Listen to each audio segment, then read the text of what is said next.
Hello, everybody. Welcome back to another episode of Reality Right After. I am your host, Wellington Gomez, and today I have an amazing panel that I cannot wait to get to. Hi, Elana. Hello. How are you? I'm good. How's everyone doing? We're good. We're good. Ready to get into it. For the first time ever on Reality Right After. Hi, Chris. Hey, thank you for inviting me here. I'm so glad to talk Bravo with, like-minded individuals. We cannot wait, honey. And of course, our resident housewife connoisseur. Hi, Thomas. What's going on, family? Got the tea for Thomas. We're getting ready to spill some today. I love it. Well, first and foremost, I wanted to start with the Real Housewives of Beverly Hills because why not? In the Real Housewives of Beverly Hills episode 14, season 14, episode 6, we saw a lot of different dynamics go in this episode, and it was a very interesting episode, at least for me. One of the things that we saw at the beginning of the episode, we finally see Bose's boyfriend and her relationship. His name is Keely. They have a cute beach date that he set up for her. They've been dating for several months, but are long distance. He lives in San Diego. She's in LA. Her most recent ex was a liar and a cheater. So she says that he's even lucky that, that she's willing to date because her last ex put her through it. Mm-hmm. They agreed they're dating with the purpose of getting married. I did catch that they also have businesses together or have some business dealings. And I wasn't too settled about that. And I wanted to ask you guys, do you feel like it's more than just relationship or is he for the business? Like, how do you guys feel about Keely? I want to start with you, Elana. So for me, I kind of feel like, she's a businesswoman. Like she is business boss, the boss, can I curse? As yes. Bitch. So I just feel like it would be in her nature to have met him through dealings and to then, or she met him through a friend, I believe, or something like that. Mm-hmm, but I think that because they're just such like-minded business people, like that's the first thing you go to. And honestly, if you could do business with someone, marriage is a business and Boz got it. And I'm sure she has her daughter protected. Like she's a businesswoman. Thomas? So initially when I saw the scene, I thought it was contrived. One of my favorite words. It just seemed as if it was set up by production to have this canopy sitting in the middle of the beach for them to just stumble upon it. It just didn't give me authentic or real, but I did appreciate the conversation that they had underneath the canopy. That gave me authentic. And so when you're talking about the question in relation to business and relationship, mixing the two, I think Bose is smart enough to be able to understand, to delineate, hey, this is going to be just business strictly. This is going to be personal. This is going to be relationship. I think she can do a good job compartmentalizing, but I do want to see her take control of her situation, especially what happened with her ex-husband. I would love to see her just going forward with it. And I think we were able to get an introduction as to who she was as a person, and then having that extra relationship element be added to her personal story was great. But I don't think it's a great idea to ever go into business with someone who you are involved with romantically or sexually, unless you guys are both a part of the same industry and you guys understand how that works. Chris? I feel that. I didn't get any sus vibes from what's his name? Keely. Yeah, I didn't get any any vibes that he was just with her for her business or her money. I just thought it was like a genuine scene, two people that are into each other. I thought it was a nice date. I didn't get contrived from it, surprisingly. I'm looking out for that.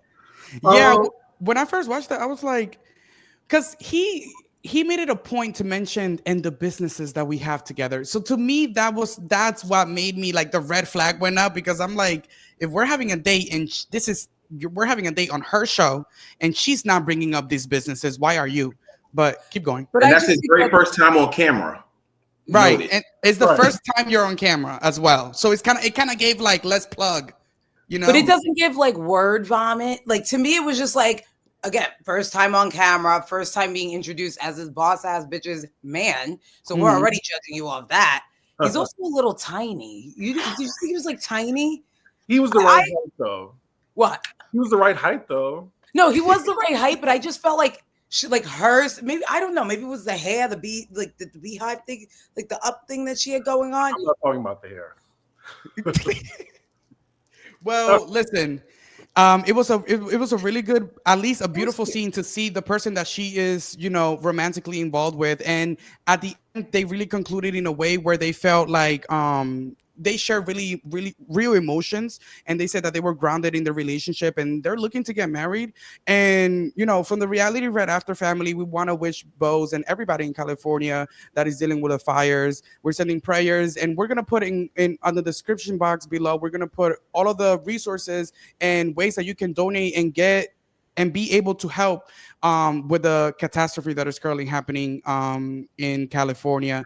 And I do want to clarify quickly, Wellington. I am in LA, and I do want to clarify that the house that she posted was not the house that you guys seen that was in Hancock Park. The house that she posted that burned down was her beach house that was close to the shore by Palisades Fire. That was not the house that she currently lives in with her daughter that is in Hancock Park. Those are two different sides of Los Angeles. And I want to make it clear that Bo still has her structure in Hancock Park. Hancock Park has been unaffected by the fires. However, anything that is on the shore, close to Santa Monica, going up as far as the other beaches up northwest, those are the ones that are in contention to being blown, or to being burnt up. Got it. Thank you so much for that clarification. So Doree and Erica meet for lunch. Doree's parents are in town to help her because PK is not around. Doree makes her hyper specific drink order. No carcass out. And Doree has her first therapy session with PK coming up. She doesn't want them to speak to each other with toxicity anymore. She says, I'm not in a place yet where I know I'm totally done with him. And the combo turns into Doree and Camille, the read-off. Before we get into the read-off between Doree and Camille, going into this therapy session with PK and Doree saying that she's not sure yet that she wants to be completely done with her. How did that make you feel, Chris? You said done for her? Done with her? Doree said that she was not completely done with PK yet. Oh, done with PK. Well, when they did the separation, I'm thinking she's under the impression that this is just temporary and it's just like a hiccup in her marriage. And I'm sure we're going to get into it later. But after that therapy session, it's starting to look like this might be permanent or whatever. But yeah, I think PK and Mauricio, they're having the time of their lives. I think Dorit and Kyle, they're the ones that like just spinning around their heads, don't know what to do. And that sucks. Elana? So I just kind of feel like I loved Dorit's reaction to how PK was acting in that therapy session. I got to protect myself. Go off, sis. I was like, yes. But at the same time, I don't know. I just feel like you said, like Dorit and Kyle are losing it. And these men are literally all over social media having the time of their lives. And even though Kyle did have her little moment when she wasn't, dealing with Morgan Wade, or allegedly. But I just feel like, I don't know. I feel like Kyle kind of felt like, if she's not going to be with Morgan, what's her storyline? Let me try to pick a Dorit, but now Dorit's a new woman. So it's not working. Because Kyle's very calculated, even though she's not. Tommy, you had any thoughts on this? Yeah, I think this is the second year in a row that Dorit has pulled a fake storyline for us. I don't know if this is a real separation or divorce. I think this is her trying to save her job. I also do think that PK is not the most attractive person in the world. So who is he going to be with after Dorit? I don't know if that is a real scenario. And so that's something that kind of troubles me, because when I think about these women and how their trajectory goes throughout the course of their shows, I think it's great to be able to provide an authentic storyline, but we're coming off the heels of a fake robbery. And now you're trying to tell me that now the man who is staying internationally across the world in another country for however many months throughout the year, that now you're separated. No one's surprised by that. Your best friend, Erica, got up on the BravoCon and said that your marriage was the next one that might be dismantled in Beverly Hills.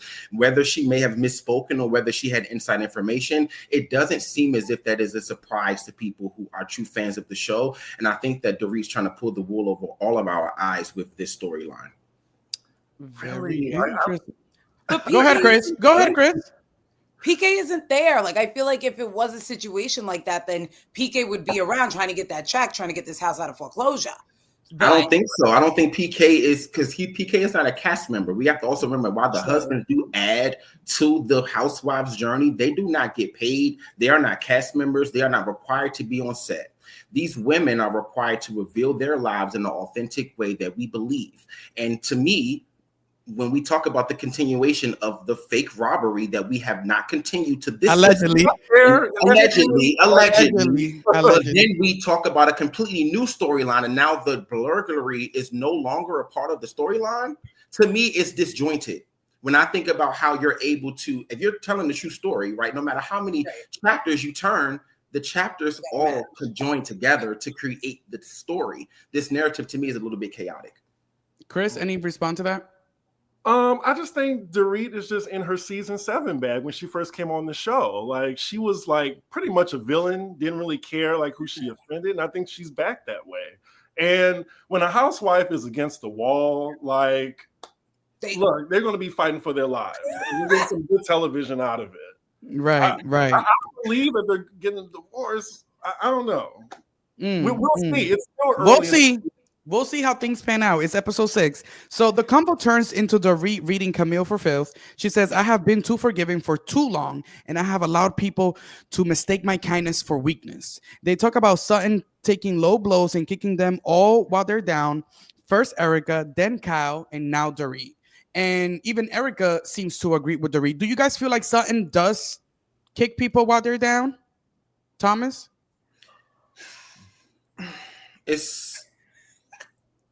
And I like Sutton, so I really do like Sutton. However, I don't know if she kicks people when they're down, but I think she overcompensates for what she lacks in the group.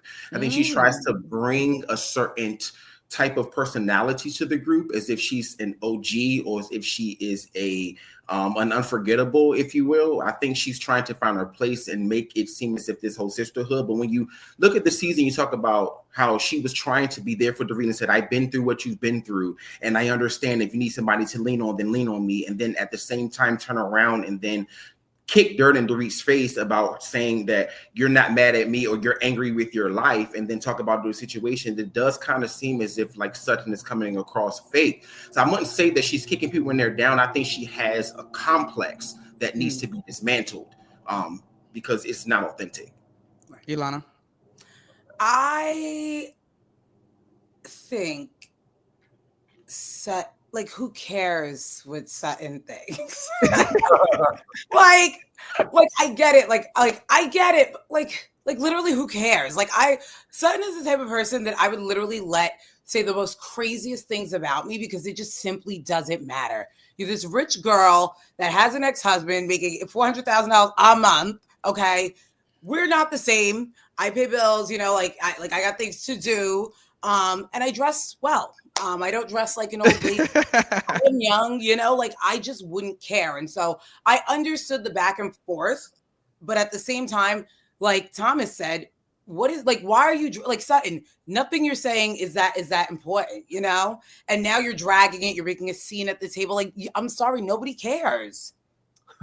And even when they went to the show with the guys dancing in Chippendales, and she's having this nervous breakdown because they said that girl, you're old. Like, why are you acting this way? This is why you can't keep a man. You're manic. Chill out. Like, Chris, do you feel like Sutton kicks people while they're down? It's hard to ignore the pattern, but I just thought during the whole Erica debacle, like, she kind of deserved it, and we wanted to like really get to the nitty gritty of it. And Sutton was the only one who was going to talk about it. And I will say, let's not forget about the Fox Force 5. I'm so glad that was broken up. If there was anything that I would give Garcelle and Sutton credit for, they broke that shit up, and I'm so glad. And they did it one by one, and I'll never forget how they all tried to come on Sutton at once. So it's a little karma, but yeah, I can't put all that on Sutton, you know, saying they're kicking them while it's down. It's just like, it's a convenience right now. Right. The tables turned, and they didn't turn in the favor of the remaining Force 5 members. No. Interesting. And I wonder if how much hand production had in that, you know? Well, Garcelle, Oliver, Jade, and Jade's girlfriend Ashlyn, and Garcelle's grandson OJ they're riding to the new house too, because Garcelle is finally introducing her kids to the new house, and they're having dinner there for the first time as a family. Beautiful to see. She has a beautiful home in the beach. Garcelle worked so hard for this house, so it's really good to see her in this new space.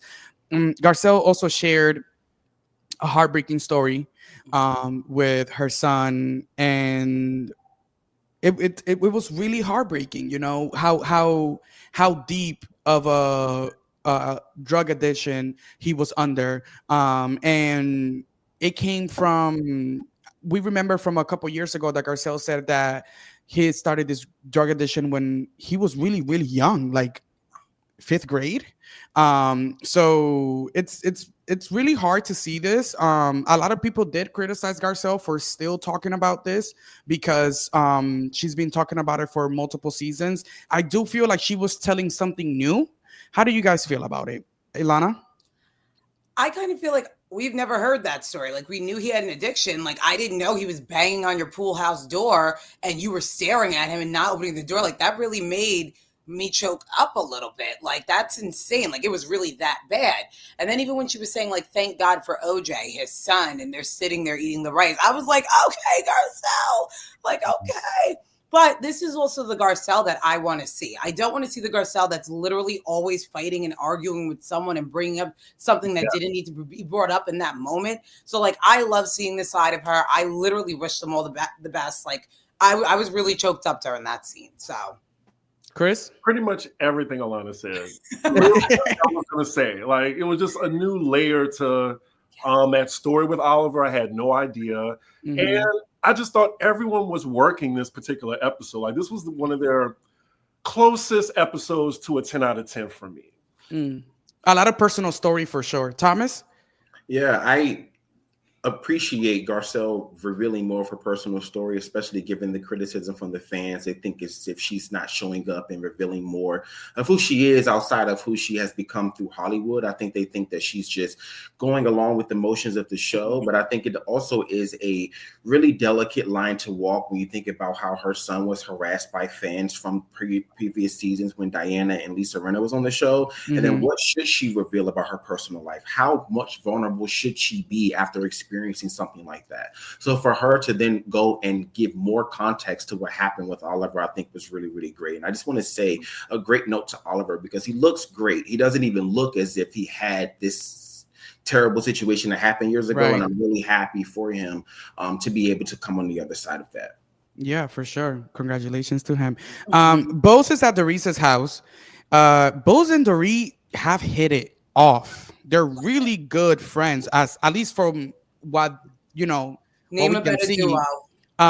Fashionable, bubbly, gives a lot of detail in her stories. That's how Bose describes Dorit. Dorit likes to talk and I like to listen, she says. Dorit and PK had a 4-hour therapy session. He came in like he was coming to battle, according to Dorit. And I quote, he throws out, "This is why I want a divorce. And I don't want to be married to this woman," as he blindsides her and walks out. PK wants a divorce now. Was that surprising? Or Thomas, to your point, do you feel like this is a continuation of her storyline? You go first. Yes, I do think it is a continuation of the storyline. I think even when they sat down and she gave the drink order to the waiter in like the first 2-3 episodes of the season, and they was talking about how she was saying that they talk 5 times a day, and he's saying they were not going to. You guys have children. You guys want to talk multiple times a day. Like, let's just be serious about the situation. However, again, like I said, I don't know where PK is going to go as far as relationship is concerned. He can go back to England, wherever, UK, wherever he was at, doing the business dealing that he said he was doing. But then we just don't see whatever he's doing over there benefiting the family in any way, right? We don't see how that benefits Dorit, the children. We don't even see how he was able to come over and ease the tension that could potentially be happening because of the robbery that they had. I think that this is just, they realize like, yo, we need to figure this out. You know what I'm saying? Like Kyle and Morgan Wade and Mauricio is not enough. They're on our tail about how we're going to be authentic about this season. I want to make a point about you saying about Dorit and Bose and their relationship. I think it is very telling. And it is also very convenient that a black woman now is Dorit's friend when Garcelle called Dorit out at one of the reunions for the only black people walking through the threshold of her home was to help. And so now, because you are on the outs with the women who you were friends with, the first person that came through the season premiere of this season who walked through with that elaborate gown is a black woman who you latched onto. And then it's a great way for you to deflect from the racism or the prejudice or discrimination claims that have been thrown against you by a woman that's known you for 3 or 4 years. So I think that Bose, I would love for her to act cautiously when dealing with Dorit. I think that she can because she is a corporate woman, but I think it is very convenient for Dorit to now have, out of all the seasons that she's been on the show, a black woman as a friend. Interesting. Ilana, how do you think? We haven't had like a black woman on the show like that long. However, they also, Chris, they bring friends from their personal life to the show all the time, and never once. Outside, even after Garcelle had made that comment, Dorit then went on Instagram and posted a black friend for the first time in her entire Instagram trajectory. So I wouldn't bring it up if there wasn't factual evidence to back up my claim. What I'm saying is that I think there is something contrived about Dorit trying to deflect from what was, pushed upon her. I just want to make sure people like call out everybody's microaggressions. Then we're gonna call out. Right now we on Dorit. We're gonna call out Sutton for this episode too. That's all. I do feel like I want to point out that Bose is really smart. Like you said, she is a corporate woman. She has an extensive resume. So I don't feel like anybody can play Bose.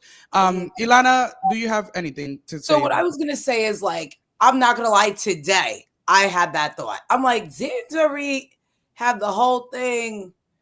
But now, like Wellington said, who's playing with Boz? Like even me, like if I happen to have a friend like that, which I mean, I'm from Staten Island, I'm sure I do.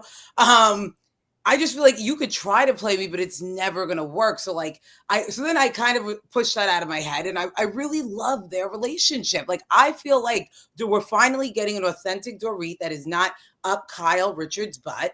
I think that she is in a kind of a desperate mode, but I also love that she is just spilling. We have not had to ask one question about the divorce or the together or the not together because she is just spilling. And if Boz is the one to get that out of her, I'm into it. Because again, we just got off the heels of a fake robbery, allegedly.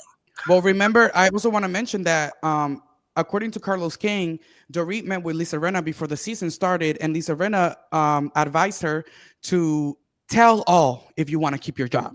So remember that as we continue as the season unfolds, right? She followed directions. She followed directions for what? Directions. And it's a good little story. I love this so much more than the Birkin probably being in her storage space. Clock it. Bose questions why Kyle will even invite Camille to the party when she and Dorit got into it. Kyle didn't tell her that Camille was coming. They talked about Sutton saying you're angry at your life. And Bose feels like that is not a situation where these women don't find a moment to go at each other. I don't know if it's passion, delusion, or psychosis. You don't get anything that flies by. Nope. Here goes something flying by. Oop, catch it. She feels like all of these women are trying to take each other out. And I wonder how this is gonna play out in the reunion, and if any of the women are gonna call out Bose for her confessionals, because while I don't have a critique for Bose in the sense of like I like the way she's handling this season. Mm-hmm. It's your first season. Stay back, take it all in. Be a confessional warrior. It's your first season. Like, we'll let you have it. Second season comes around, you need to get in the paint. So, but I wonder if at the reunion, people are going to call her out for anything that she has said during her confessionals. I think she's great in the confessionals. I think she plays it like a politician. She never said anything bad enough for them to be on some. She's never wrong. Yeah, and that's the other thing. She's not wrong. So it's like you could be mad, but she didn't really say it that bad, and so you don't even know how to take it. So right. I just feel like she's playing it like a politician, like a true businesswoman would. And also, it will come up at the reunion is the weaponized word and comment. It will come up at the reunion when Sutton clearly didn't understand what weaponized meant as far as definition is concerned, because Bose used the word correctly, and she gave the example when Sutton said, well, who did that and when and why? And Bose was able to pinpoint each example for Sutton, and she still didn't understand it. It even spilled over to the next episode where Sutton had to talk to Bose about her using the word. And even in the after show, I want to bring attention to, because Bose did in the after show say a couple of things in relation to Team Dorit. That's the only answer that you need to have in relation to her and Kyle. And then her talking about, well, if you understood the definition of the word relating to Sutton about weaponization, she would, just kind of adding context to what it was that she was saying. So I do think that at the reunion that particular interaction will come up, and we will see that how that goes down. Bose ate that after show up, though. She did. Chris, what do you have to say? Oh, I was just saying we still have like 10 weeks to go to see how Bose navigates the season. Because look, I love Bronwyn in the beginning of Salt Lake City, and now by the end of it, I'm just like, what's going on here? So I feel like we still got a lot to like. When I get to episode 10, like I feel I can definitely have a full critique of Bose and how she's navigated the season. Fair. Eric is being honored by GLAAD in association at the Viper Room. Everyone's getting ready. Garcelle shared that she made out with Johnny Depp. Okay. And all of the girls are coming together to celebrate Erica because she's being like I said, honored by GLAAD. And Bose and Sutton clash again, with Bose suggesting Sutton was under the delusion and was really calculating.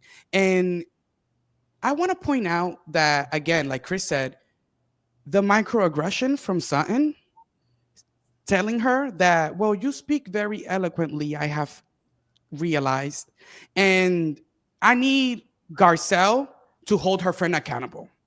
How do you guys feel? Chris, you go first, because I know you wanted to make that a thing.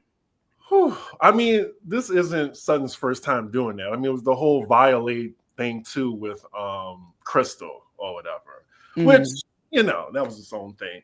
But yeah, I like Sutton. I really do. But I didn't really like that scene with her trying to check her for something that she did. Just own it, So yeah, I mean, that's all I had to say on that. I mean, and also with Dorit and Bose's friendship, I just think that like it's a genuine friendship to me. Like I feel like Bose is a smart, confident woman, and I feel like she would know if she was being used by Dorit.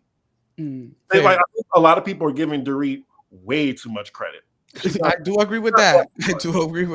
Who needs a 4-hour therapy session? And I hate to be defending Dorit because I dragged her for so long. And it's just this one season where I always give the housewives clean slates, but I don't like how people comparing her to like a Ramona or something like that. Like it's just not the same. It's not the same at all. It's not the same at all. And it's not fair to compare her to disgusting Ramona.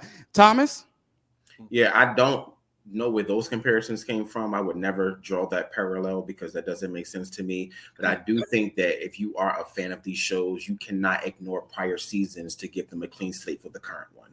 And I do think that there is something to be said about someone who strategically now has a Black friend, but we've never seen them around Black people before. Like we need to just think about these patterns. We are people at the end of the day, and they are personalities. So they can turn on what they want to turn on for the camera, but that doesn't mean that their personal life or people who know them outside of the show aren't able to fill in the holes for us that what we are not able to capture from a 37-minute show. So I do want to bring that to the light. But I don't, to you guys' point, I don't think that Bose is manipulated at all. I don't know if she even watched the show prior to her joining, but I do think it just is convenient for Dorit. It just seems convenient that this is her season, that she's on the outs with Kyle and Erica's kind of playing the middle, and then this new Black housewife comes in, and then that's the first person that she relates to. It just seems convenient. I'm not saying that there's anything behind it as far as like me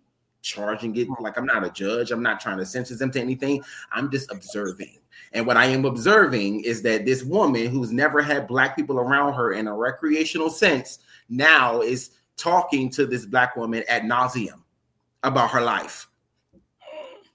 Very interesting for sure. In front of the whole group, Dorit tells Kyle she's on high alert regarding PK right now and is wondering if Kyle's spoken to or is speaking to him. Kyle says her friendship with PK is memes and jokes, which was a lie, and he doesn't share anything about his relationship with Dorit or what's going on. Kyle says maybe she's gotten a meme from PK in the last week or so, but when we saw the flashback, there was paragraphs there, honey. Dorit Sorry, Cal says maybe she's gotten a meme or so. Dorit thinks Cal should have told her if PK is communicating with her. Cal says Dorit and PK were ever not getting along. If Dorit and PK were ever not getting along, she choose Dorit instead of PK. That's not even a question for her. Do you guys believe Kyle in that? No. Kyle, her time was up when she tried to do this whole Morgan Wade thing. Okay, enough. We knew, everybody knew that you and Mauricio was not gonna work out.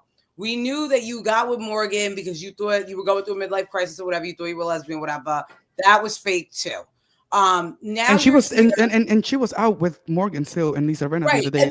And there's pictures of Morgan bending down in the back of things, and if you zoom in, you could tell it's her. So honestly, I think Kyle's time is up.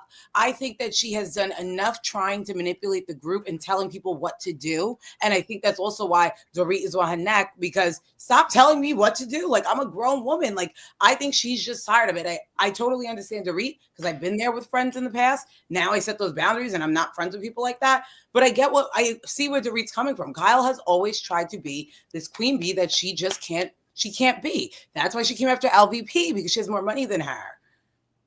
All Kyle's money is wrapped up in Mauricio. And so Kyle's tight because she can't actually be independent because all her money is wrapped up with Mauricio. They did have a long marriage. I get it. But girl, you got to do something for yourself. Move on. Why are you even staying in that house? Your kids are not living there. Move out. You're changing the furniture. Okay.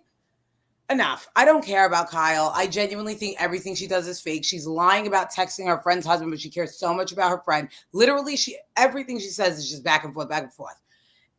No. It's always a double standard for her. I was going to ask you, do you feel like she will actually choose Dorit over PK? She's choosing PK to have something over Dorit. Yeah, she said in her confessional that PK is being a better friend than Dorit is right now. I just talk to him. Right, exactly. I'm just like, you just admitted that you lied. Thomas is wrong. I think that I'm not a woman, but I have 3 sisters and a mom, and I do think that Kyle broke girl code when it came to texting the ex-husband of your best friend after this been revealed that there's a separation. I have to agree.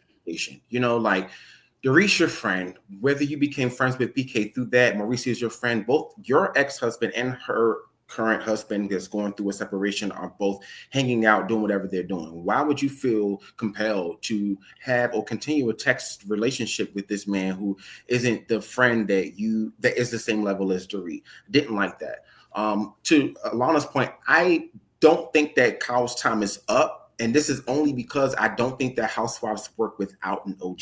And we've seen seasons without an OG on it, and they just lose the plot. These girls just go off on some really weird type of tangent that OG would be able to steer them back to, this is why we're here. And so I think that Kyle needs to change her approach to how she operates in this show, because her life is not the same as it was when it started. She is in a completely different space. She is an empty nester. She is on the brink of divorce. She is discovering her sexuality, allegedly, words that she said herself. There is a different Kyle that people want to see. But if Kyle leaves, what is the connection to Beverly Hills? Right. And that is the thing that I have when it comes to these shows and us trying to recast and us trying to remove and us trying to, I would love to always see the continuation of how the shows began. But if we're going to pivot to something new, I think that we need to still have somebody grounded within the nucleus of what this show was and how it began. And it has to legitimately be organic as well. Chris? Yeah. Exactly. If Kyle leaves, I think they're definitely going to bring back LVP. And they should. We want to see people I just really feel like Kyle is just sitting in this house, like still letting Mauricio handle things. And that's why she doesn't want to go through the divorce, because she doesn't know anything about the money. I think that she's literally just been here. Sutton is telling her, girl, I make $400,000, whatever the hell it is, a month. Protect yourself. And she's like, and I also want to Mauricio's flashing us on Instagram. Enough. And I also want to say really quickly that Kyle wasn't broke when she got into the marriage. So let's not say all the money is wrapped up into Mauricio. Mauricio was the broke one, and then used the connection. Let's clock that. Yeah, let's clock that. That was the connection from her family, and then from her in-law, whatever, to then build his conglomerate. So, and then Kyle was also a child actress. She also. I don't think that Kyle protected her. All I'm saying is that we cannot speak as if Kyle didn't have money. True. And that her money is wrapped up in Mauricio, because that's not true. True. That they had their own coming into the show, and that would argue that Kyle had more. Now, while Mauricio has been able to build whatever off of the backs of the families that came through from her, while he owes $31 billion in PPP loans, I don't want this to be misconstrued as if Kyle needed Mauricio in the beginning of their marriage.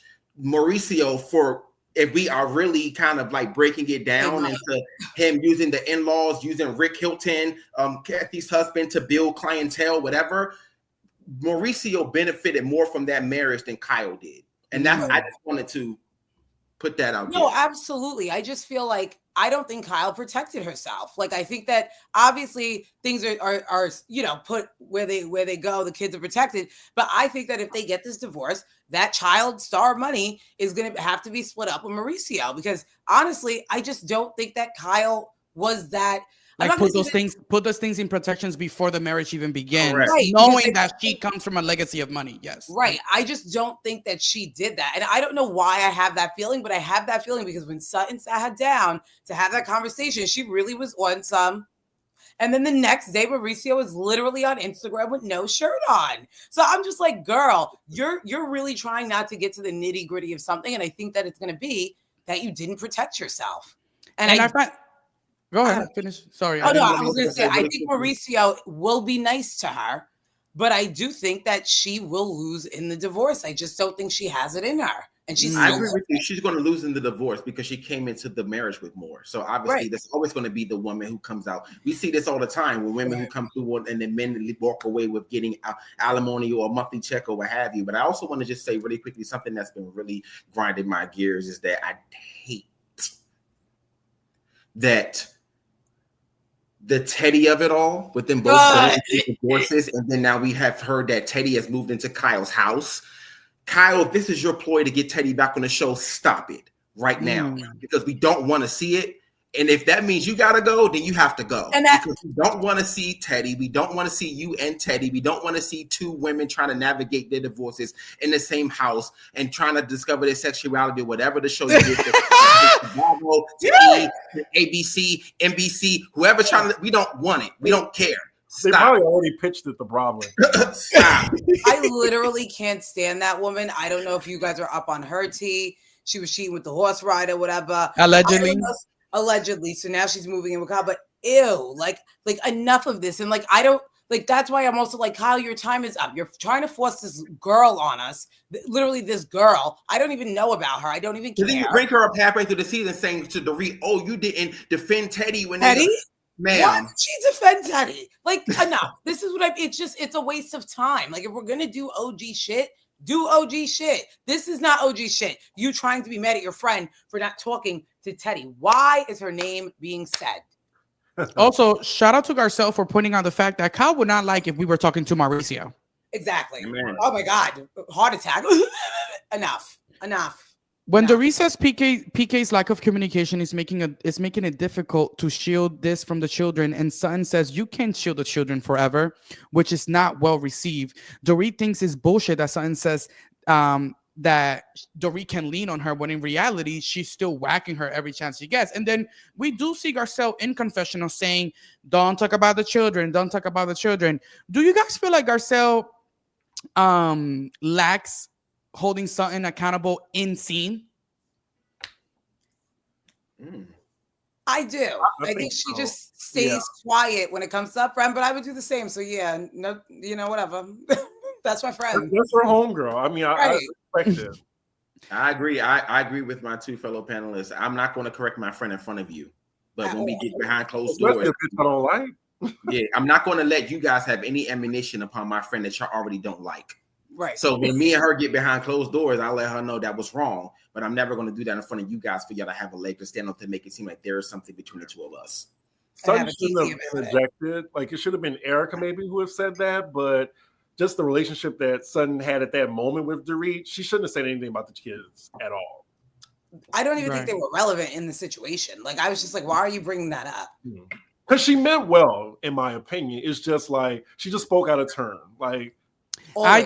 I think thinking about it production wise, I think that the reason why we saw our Garcelle confessional in this scene was specifically because Garcelle's children have been a point of scrutiny when it comes to being used against her. So the reason why I feel like maybe we could have seen a little bit more accountability in scene is because children are such a trigger in all of the Housewives franchise, right?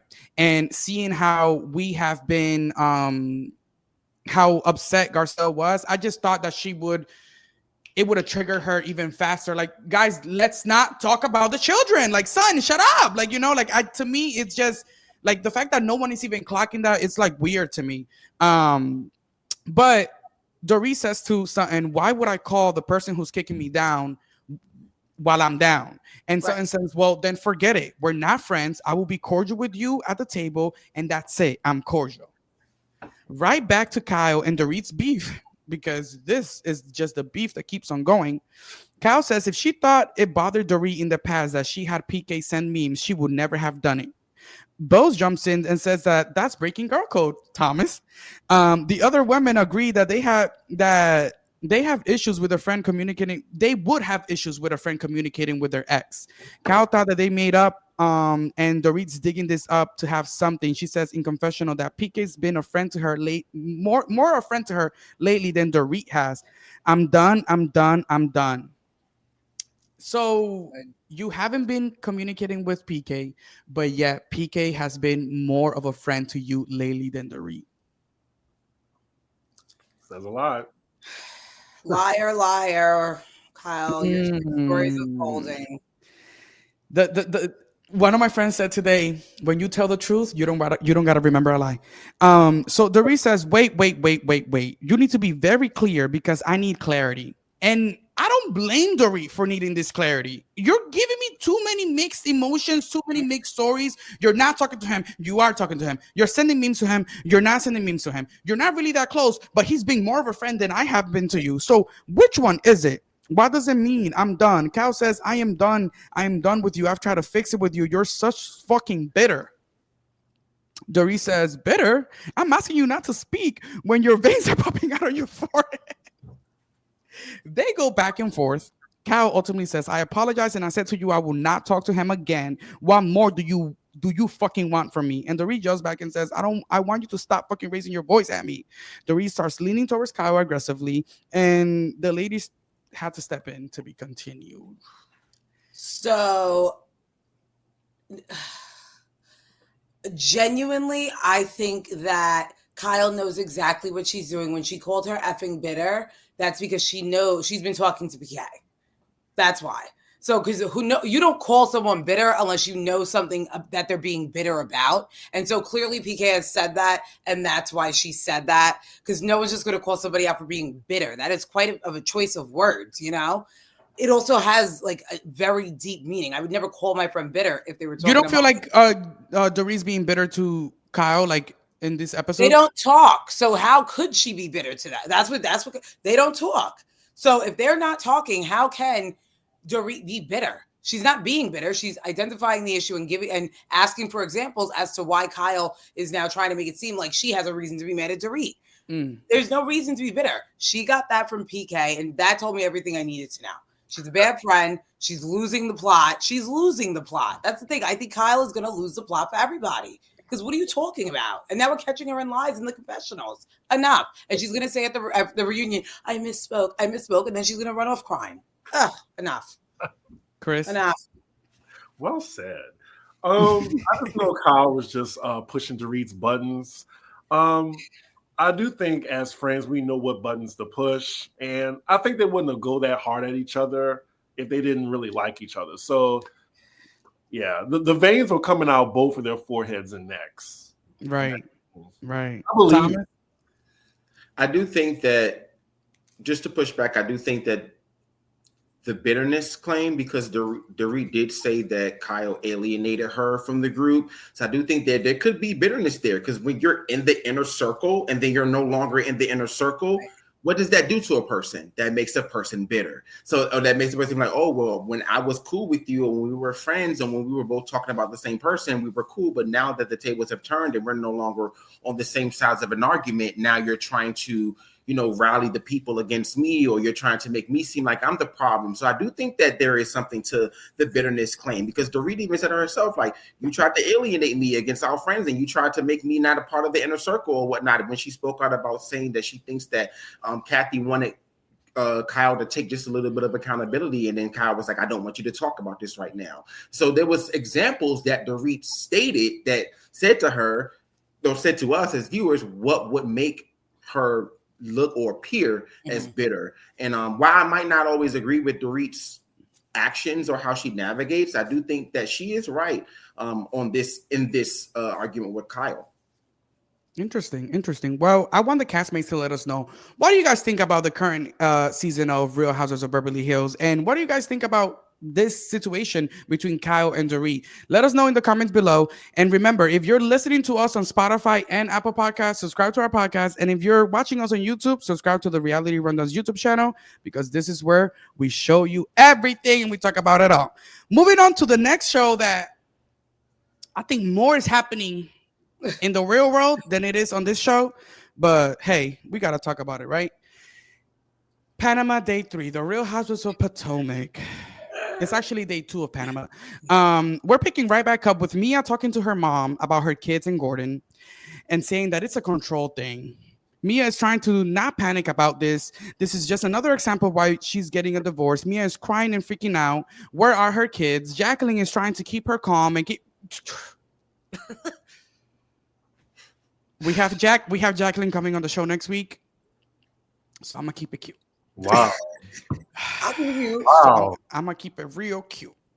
Are you gonna? Well, I'm gonna ask her what needs to be asked, but I'm gonna keep it cute today. Please ask her about in the first 2 words of that statement she said about not being like someone's sidekick. She misspelled that word. Like, it was like, ma'am, you said that. Like, yeah.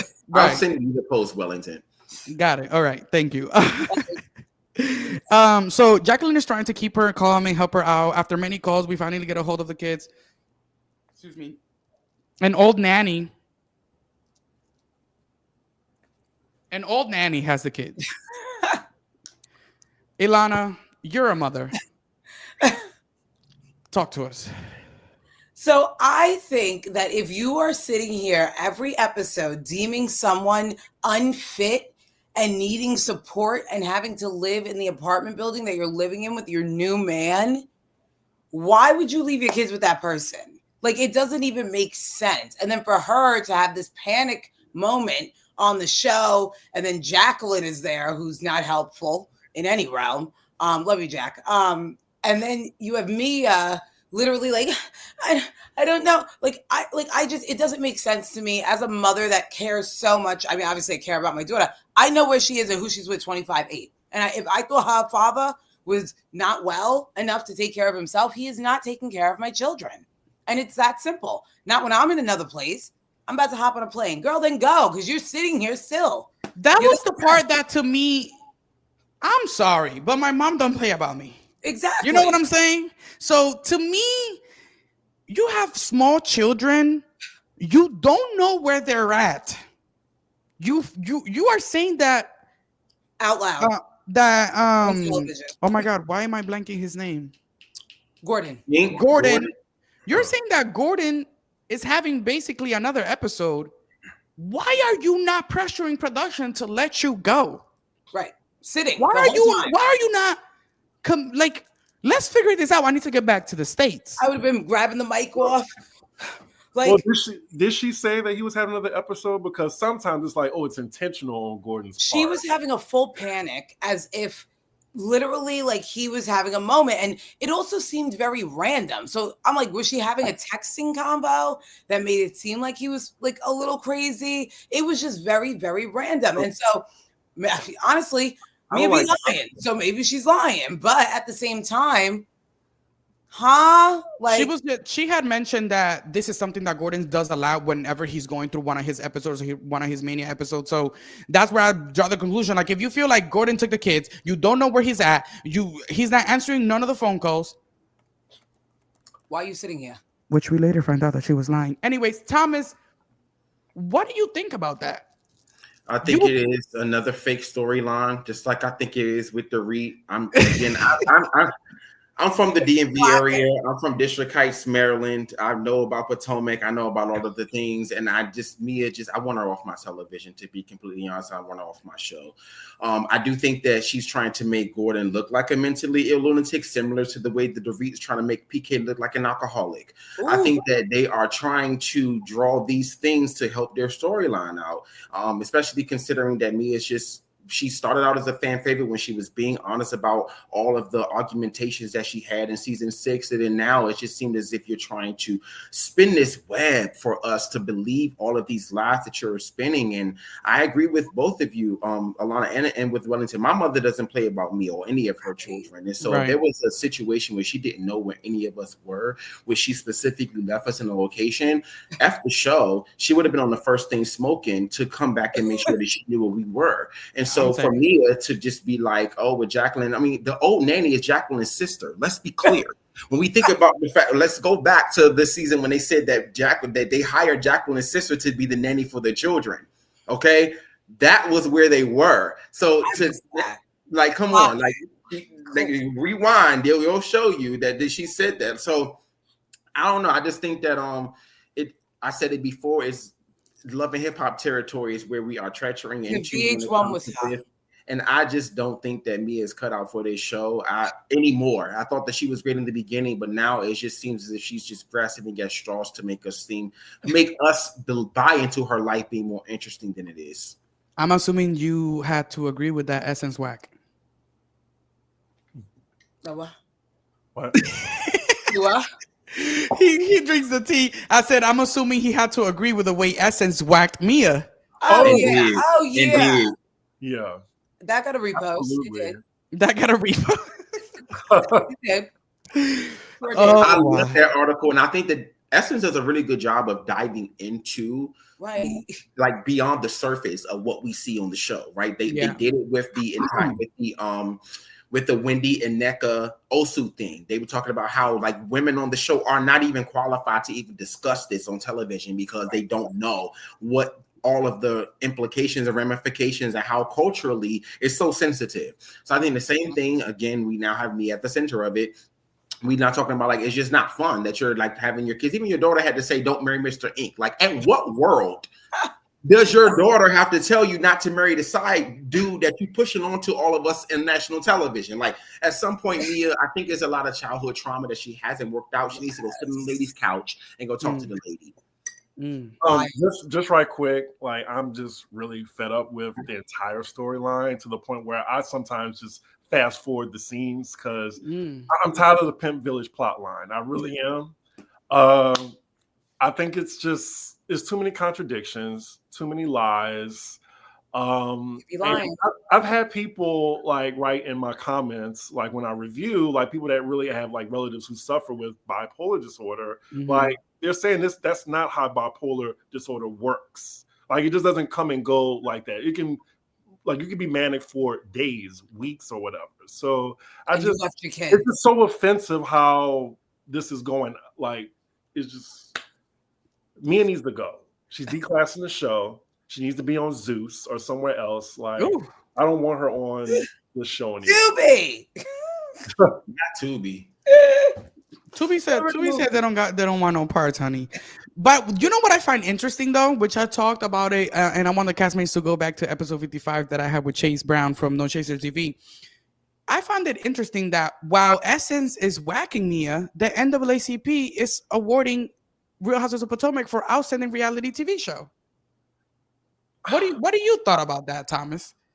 I think that it was a worthy nomination. I think that the show has been overlooked for some time, right? And I think that it's also a production element when you talk about how just certain quirks or certain post-production elements go into what's making the show, whether it's a sound, whether it's a B-roll clip or whatever it is. I think they should be rewarded for it. I think that oftentimes, this is just my own personal thing, that a lot of times people get nominations after they should have been nominated. And then the committee now realizes, we should have been nominated them for now. So now let's go ahead and throw them the nomination. I think that's what we're seeing here.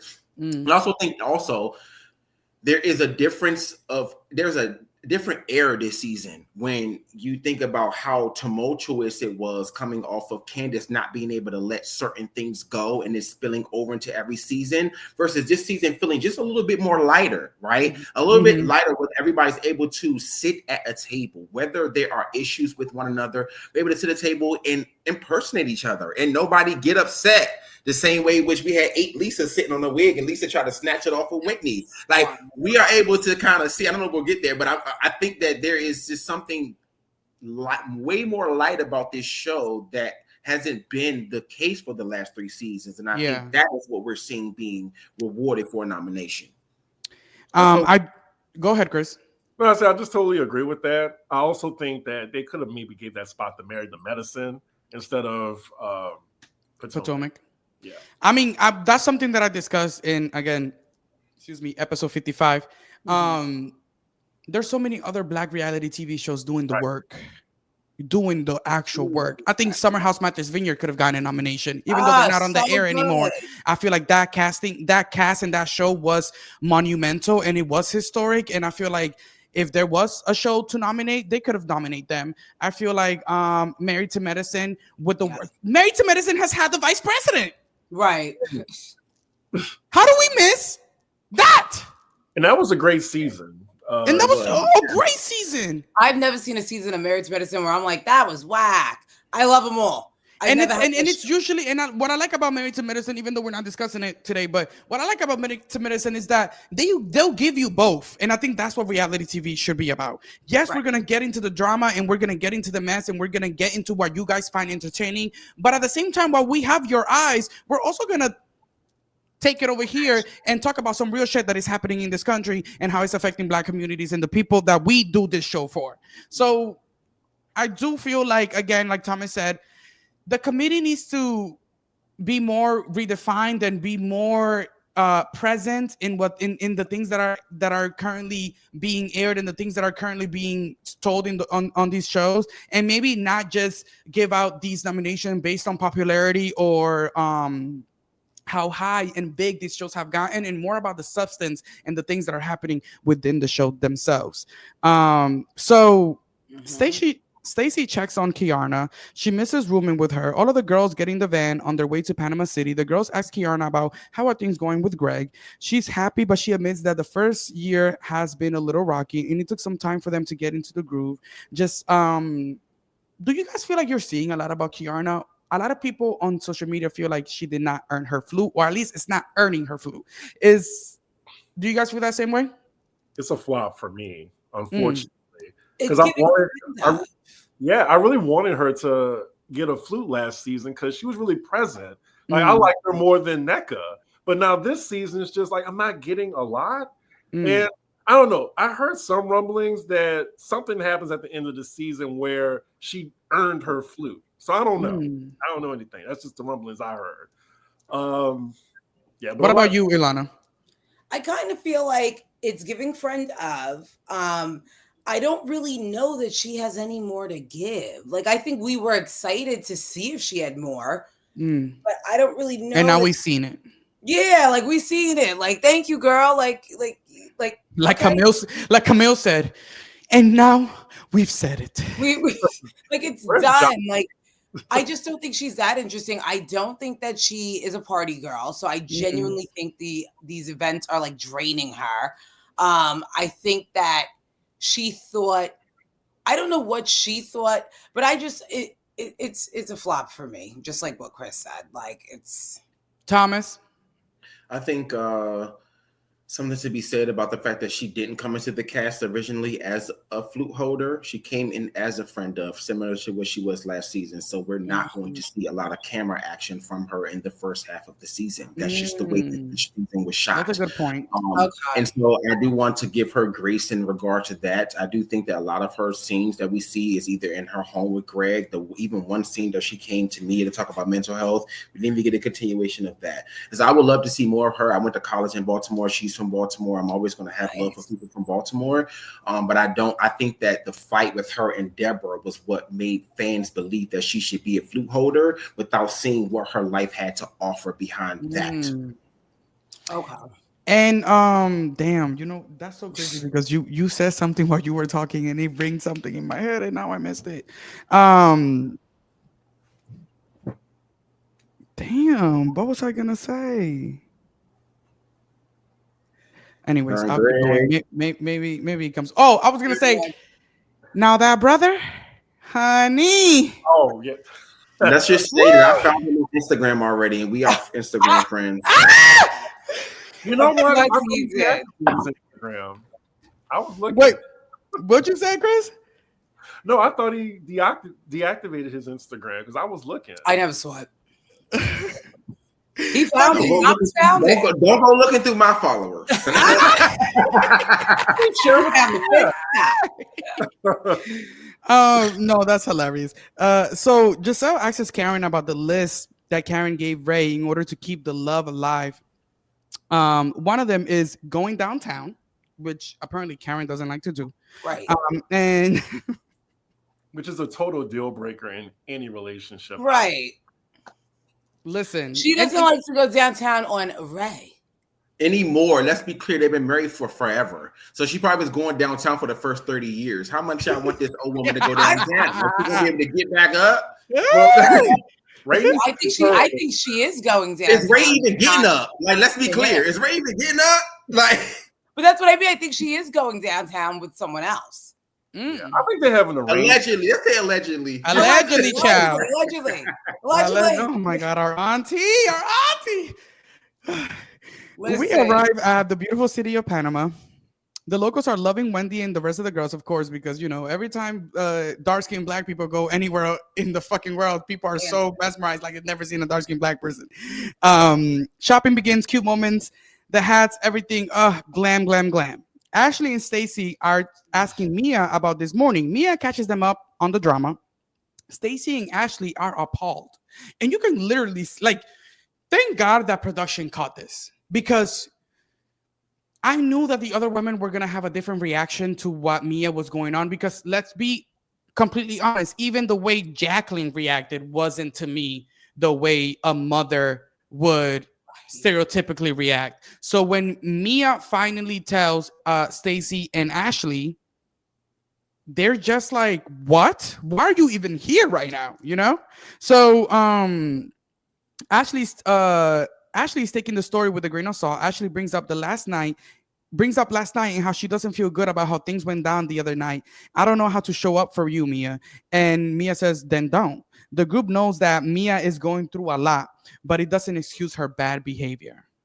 Stacy is, they're loving Stacy in Panama, by the way. Like, and I'm loving Stacy on my screen. Again, every episode, I will say one of the best castings so far has been Stacy. And Stacy is she's witty, she's funny, she gives really good liners, she gives really good confessionals. She's not scared to banter with the girls. We seen it at the beginning of the season when Karen tried to, you know, bring out the shade that where's your ring, and Stacey said, are you uncomfortable if I drink in front of you? That was classic shade. No one had to teach her that one. That was so good. So shout out to Stacey. Great addition. The group is swapping dating stories. Ashley brings up the fact that Mia and Jacqueline have shared men. They've shared ink. 2 men. Jacqueline doesn't really remember. Giselle says ink is like a Lunchable. You can pass it around and take it like a crack. Do you guys believe that Mia and Jacqueline have shared ink? 100%. They did say they showered together. And do you believe that ink didn't hit that? I think Jacqueline slid in Ink's DMs. Remember she made that comment like, oh, he wanted me. He didn't want you. You wanted him because Mia had him and you want to be like Mia. I don't know why, but that seems to be her goal.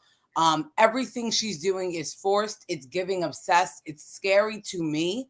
I think Mia needs to watch her back. But at the end of the day, I think that they have some weird something on each other. And they're just like, you know what the thing is that for me it's like, I'm not gonna shame anybody for being sexually free. I'm not, because at the end of the day, like, I like to consider myself sexually free, and no one's gonna shame me for whatever the fuck I want to do in my bed. You know what I'm saying? But if I'm gonna be on a reality show and I'm gonna say one thing about my sexual freedom, it opens the door for people to want to know more about it. And then if I'm not willing to keep sharing about my sexual freedom and then I'd rather lie about it, that's when things get murky. And I feel like that's the problem with me and Jacqueline. You guys decided to tell the audience that you guys are promiscuous with each other, and now you're choosing not to tell them about anything. So it's like, which one is it? You keep hinting at the fact that you guys were both slobbing over on Ink's ink, but then you're not telling us the nitty gritty, and then you're trying to act like there is some type of like, it's not like we shared him. Yeah, you did. Yeah. So I don't think it's bad. I don't think it's the ladies are attacking them. But again, you're choosing to share little things, but not share the whole story. And if you're going to talk about sexual freedom, be sexually free and talk about it all. Mia says, and I quote, there may have been some foreplay between Ink and Jacqueline because we did take a shower together. But Mia wants Jacqueline to zip it, which was interesting to me. Well, time for dinner. And Mia is on the phone with Ink talking about how she's going to stop by to see him when she gets back. And the girls are like, go home to your kids. I think it was just a lie. Like, I believe Ashley, when she said in her confessional, how like she conveniently brought this story up when she was feeling the heat, calling whatever Giselle's daughters, bringing that up. So she could take off of that situation. Right. It came immediately after that, when she was getting pressed about it. So I just don't trust me. I don't trust anything that comes out of her mouth. Yeah. Thomas? Yeah, it's just not looking good for me. I mean, listen, I just don't appreciate someone trying to make us look stupid. Right. When they are the ones who look stupid on television in front of millions of people. True. Trying to convince us that this is an actual real storyline or that this is an actual real indication of what they're going through in their lives. I don't think that, to your point, because I was going to bring up Ashley's confession. I love that Ashley on confessional said, because, you know, she's not a new mother anymore, but her children are still under 5. So like for her to be able to say, like, if that was my kids, I'd be on the first thing gone. You know what I'm saying? I think that was something. And you know what's crazy? Ashley, in a way, people might say that Ashley has a lot to relate with Mia in the sense of like being a firecracker and being out and about and being a little hoe in DC. So the fact that Ashley knows what motherhood is. In her first couple of seasons, we seen her get into it with Giselle and Robin in the very first season before they became friends. And so I think she's been the most chaotic class member until Mia arrived. But I think there is something to be said for even Ashley saying, like, girl, go, like, you know what I'm saying? Like, I wouldn't be here with these women that most of you, like, at the end of the day, you just attacked Jill's children, so y'all not friends anymore. You and Karen, you just tried to come for her and telling her that she was doing some stuff at the when they went to the first trip that they went to for Wendy's birthday. Y'all not cool anymore. You and Kiana are barely even cool. You know what I'm saying? You and Jacqueline just had a bedazzled box and receipts that y'all was throwing out at the reunion before. And now y'all are showering together and eating each other's box and sharing men. Like, it's not Housewives material. Right. From what I've known. I've been watching Housewives in 2008 with my mom sitting watching Real Housewives of Atlanta. Okay. Mm-hmm. So I know what it takes for the show to succeed. I know when the show is kind of off course, and I know when the show has completely lost its touch and when it's come back. And it's not going to be storylines that are, again, I'm using my favorite word, contrived. Because these storylines are forced as hell to make us believe that. And again, I'm from the DMV area. Women from my area, they don't act like a lot of these women that are on this cast. You feel me? So it's just like, what is the real in Real Housewives anymore? Right. to the point I made this earlier, and Elana kind of like amplified it. The girls are losing the plot, and I think Mia's leading the pack with that. I think that line has been rewarded. So because line has been rewarded, some of the girls feel like making stuff up and being contrived and even making it seem more dramatic than what it is what production wants in order to make a good show, i.e. Bryn. Guys, I'm disaster. Guys, disaster, and she needs to get a deep condition. She lives not in New York City. Hit Uptown. It's gonna run you $85, and we're gonna blow you out. Enough. Do y'all still Enough. watch? How dare she? I mean, I have to for work, but you guys are not ready for the finale. I think it was a mistake even recasting the entire show. I think it was a mistake continuing on with giving them a second season. They should not be on my screen. A lot of these girls are fans, and I can see when you have like a fan come into a show where there's already established housewives, but you recast the entire show with everybody with fans except for Jenna, and then Jenna literally completely is boring as hell. Like, yes, she's a great fashion icon for whatever you say, but if you say her name in the world, no one's knowing who the hell she really is. Like, no one cares about who Jenna. I don't even know her last name, but who she even is. Lines. Even with Uber, there's just certain women just like y'all aren't like y'all are caricatures of what New York women are like. And that is what I believe like the Housewives of DC was before we got Potomac. You were caricatures of what DC women were when DC was 85% black and you cast 4 white women and 1 black. Like, let's be clear about like kind of the representation that we're putting out to those that we're trying to promote. I feel like the only New Yorker really is Sai. But I feel like it's fraudulent to sit here and act like they're all fashionistas. There's not one person on that show that I'm like, oh, that's the eclectic ass bitch. Thank you, because my whole thing is like, bitch. For Jenna to be a fashion girl, Bronwyn is eating it. Yeah, Bronwyn's eating down. And honestly, I could see Bronwyn being on New York and being the girl that lives in Brooklyn. Because, nobody goes to Brooklyn. So, or the Psy. I could see that because she really is bringing it. But I just feel like I'm not impressed by Bryn's horrible moisture. It's parched hair. I'm not impressed with Jenna Lyons dressing like tampons at dinner parties. I'm not in the mood for freaking... Honestly, I love Sai's outfits. I did Google a couple of them because she's hitting all the marks this season, but her voice is a lot more. I don't know what that's about. It's just getting weird. It's just getting weird. Listen, this Real Housewives, honey. Well, to wrap it up, just wanted to give some updates on the Real Housewives of Potomac and some of the things that are currently happening outside of the show. Ooh. So we know that Karen Huger has checked into rehab. And we also know that Karen Huger did not attend the season 9 reunion. Overall thoughts real quick before we end the show. Karen going into rehab and not attending the reunion. Thomas, I'll start with you and then we'll go around and end. I said it on my last episode, clankety clank. Clankety clank. The bar soap. I said it again, I'll say it again. I said it before, I'll say it again. I think that Karen, knowing that this footage was going to come out, was very disingenuous of her to take this all the way to trial, waste all of our times to then make us seem as if like she was going to be innocent, and then say clankety clank to Jacqueline for coming on to her property with some balloons. And I'm not a fan of Jacqueline by any means, but man, you cannot put somebody in jail when you are on the brink of going yourself. 1, 2, I will say that I do think that it was a strategic move on Karen's part and her legal team's part for her to go to rehab before the reunion, because we got to be clear about the fact that there's no sentencing that's taking place. Right. So if there is no accountability, to your point, and Wellington, I remember seeing your tweet on X, even though I'm not on X anymore. I just peruse. I'm on Blue Sky, y'all. I seen. Not you saying that, but then you throw me under the bus like a boss.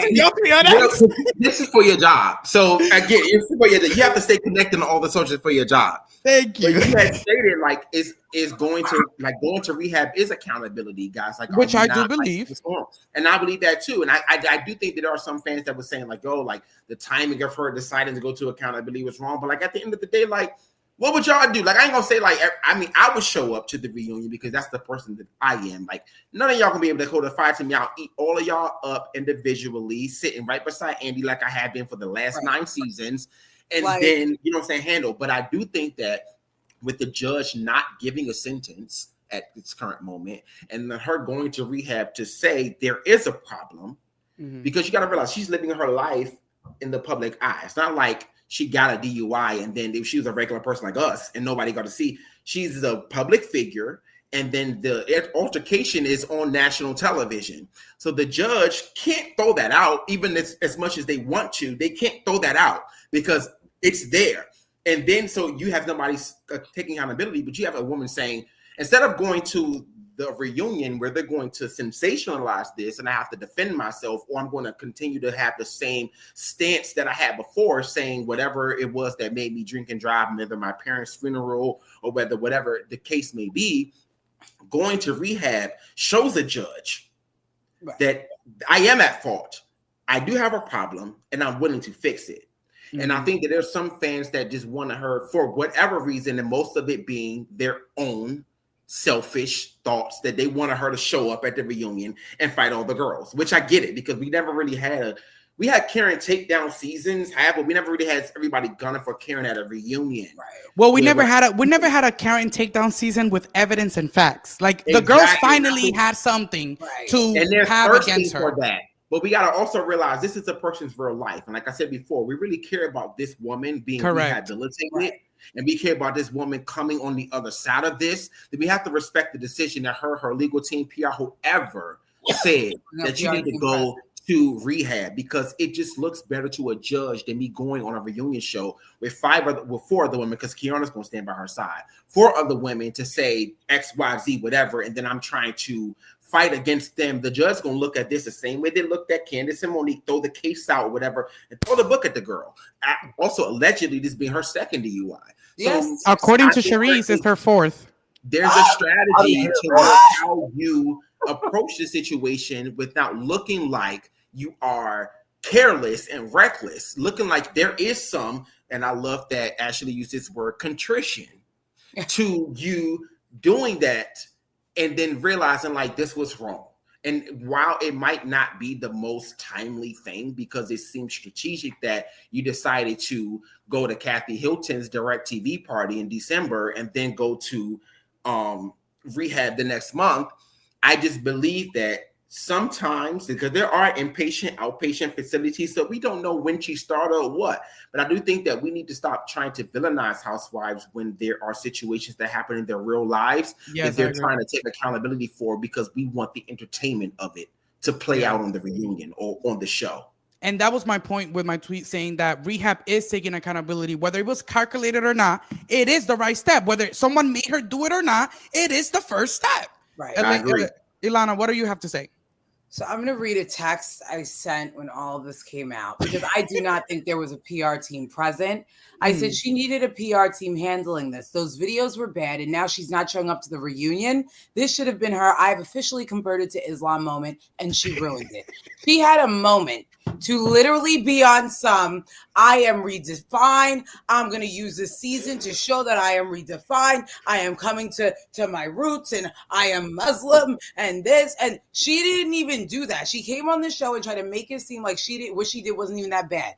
To then find out that this is her second DUI, whatever the heck you want to call it. To then have someone say that it might be her 4th. I'm sorry. More than one time is a little bit too much for me. You live in the Potomac area. I love going there. There's always Ubers, and they're cheap. Okay. I'm from New York. They're very cheap out there. So there's just no reason. There's no reason for it. And honestly, I think it is going to be her clink clink moment, because I really like, what else are they supposed to do? I think going to rehab was a cop out. Is she taking responsibility? Yes, but she should have done that before being on another season of Potomac. Chris, final thoughts. Yeah, I agree with that. I mean, let me just first start by saying that I love Karen. I really do. I love her. We all do. We all do. Yeah. But I do think that like she made her own bed with this. And I'm just really disappointed how she handled it from the beginning to the end of it. Like, I think we all knew that she wasn't going to show up. And it is convenient and it does benefit her. That's the fact of the matter. But you know, I still would have wanted her to show up to the reunion just to really like just take that accountability. Try. Try. That's all. And maybe they're going to be like a one-on-one with Andy, possibly. I would love to see that. I don't think she would do it. I genuinely don't think so. And to me, that would be her taking responsibility. I think the fact that she sat up here and tried to downplay everything, and then those videos dropped, I was literally like, yeah. And the fact that it was so bad. Go back to episode 54. Like that. You would get behind the wheel in that state. Like that? It's really frightening. Like, come on.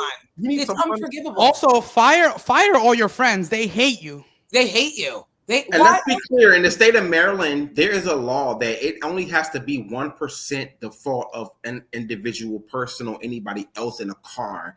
And then there is no case. So there isn't like, oh, you can just, figure out somebody, I got an accident, somebody run. No, if there is an inkling that it is your fault, you're going to trial. Right. Like there isn't a thing. Maryland is very strict. I lived in Maryland all of my life. Maryland is not the state to play around when it comes to vehicular manslaughter, when it comes to any vehicle, anything. Literally, there is a graduated licensing system in Maryland for you to even obtain your license. You have to get your learner's permit first, 15 and 9 months, then your provisional 16 and 3 months. And then after that, you then get your full license. So there is a huge thing about you getting your license in Maryland. It isn't just like, you just get your license because you turn 16, 17 and you can go drive and pass the test. No. Like the MVA, that's about the DMV in other states is the MVA in Maryland, Motor Vehicle Administration. It's not the same as Department of Motor Vehicles in every other state. They don't play in Maryland. Then why is Karen playing? And that's the other thing. You're the grand dame. Like, I'm sorry. I'm 31 years old, okay? So I am looking up to you, bitch. But you see the way she asked the police officer, you know who I am? She thought she was bigger than the law. Girl, no, not there. You're gonna regret this later. Yeah. If you do like 70 in Virginia, you go to jail. Like, I just don't understand. Like, I should not. 80 in Virginia is reckless driving, period. If you go 80 in Virginia, it's reckless driving. And we have Karen Huger looking the way she did in those videos, thinking that she, for whatever reason, can drive a car. It's insane to me. I honestly I'm not looking at it as a grand dame no more. Right. I'm not. Police and Robin, they're vindicated. They really are. Like, that is the real Karen that they've seen. Like, Cherise did talk to OK Magazine, and she said, like you said, Chris, this is the real Karen that I know. She is a drunk. She is a mess. She doesn't live her authentic life on TV. She purposely controls her character on television. She doesn't drink when the cameras are up because she knows that when she gets going, and I quote, she gets gone. That's what Cherise said. And again, she claims that Karen has had 4 DUI moments. Listen, we're going to wish Karen the best, and we hope that out of this entire situation, we just hope that whatever is best for Karen is what comes out of this situation. So praying for you, Auntie, praying for those involved. Shout out to Ray for being there for her, because you do need a rock in a moment like this. And I hope that he is being that rock for her. But that is all she wrote. Thank you so much for being on another episode of Reality Right After. Elana, Chris, Thomas, thank you so much for amazing commentary. Make sure that you guys follow them. You see their @names on the screen. I'm going to put all of the information in the description box below. And also make sure that you are subscribed to our channel at The Reality Rundown for all the reality TV. And make sure you go to Instagram and follow us. It's getting hot, honey. It's getting hot. Okay? We're taking over. Catch that. Okay, see you next week. I love you guys, and thank you so much.